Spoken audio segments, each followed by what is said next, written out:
Rais wa Marekani Donald Trump ametangaza mkakati mpya wa namna ya kuiadhibu Irani kwa kufunga mlango bahari wa Hormuz.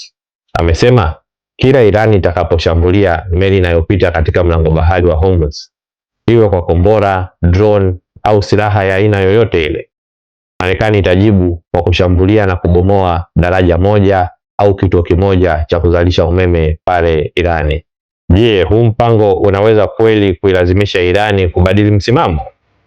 Au ni mwanzo wa aina mpya ya vita? Ili tupate majibu, hebu tuangalie tweet yake kwa umakini. Trump hakusema tutaishambulia Iran, kwani hilo tayari linafanyika. Alichofanya ni kuweka kanuni mpya ya vita. Kanuni yenyewe ni very simple.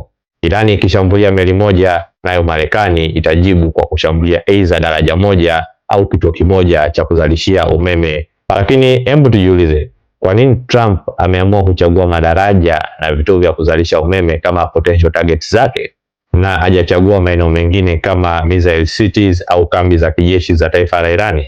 Jibu linaonekana kuwa hili. Rais Donald Trump anataka kila Irani ikifanya shambulio dhidi ya meli pale Hormuz, Marekani ijibu kwa kushambulia miundombinu ya kiraia ili kufanya mwananchi wa kawaida wa taifa la Irani apate maumivu ya vita, na labda ahusike katika kuishinikiza serikali yake iache kuzishambulia meli katika mlango bahari wa Hormuz. Lakini hapa ndipo kuna ukweli ambao wengi hawaujui. Kushambulia kituo kimoja au viwili vya kuzalisha umeme pale Irani haimaanishi kuuzima umeme wao, kwa sababu Irani ina kitu kinachoitwa decentralized electricity grid.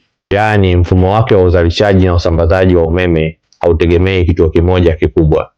Umegawanywa katika mamia ya vituo vya uzalishaji vilivyosambazwa maeneo mbalimbali ya nchi yao. Kwa mujibu wa takwimu za sekta ya nishati ya Irani, nchi hiyo ina takriban vituo 600 vya kuzalisha umeme. Maana yake ni kwamba itakuwa sio kazi ya siku moja kuliingiza taifa la Irani gizani. Irani nayo imeonekana kuchukulia uzito vitisho vya Rais Donald Trump na imeashiria kwamba mashambulizi dhidi ya miundombinu yake ya kuzalisha umeme na madaraja yanaweza kujibiwa kwa kulenga miundombinu muhimu ya washirika wa Marekani katika nchi za Ghuba. Kwa maneno mengine, Irani wamesema it will be an eye for an eye. Lakini tuendelee kusubiri tuone nini kitatokea. Wakili Lucas Myula, mpaka wakati mwingine.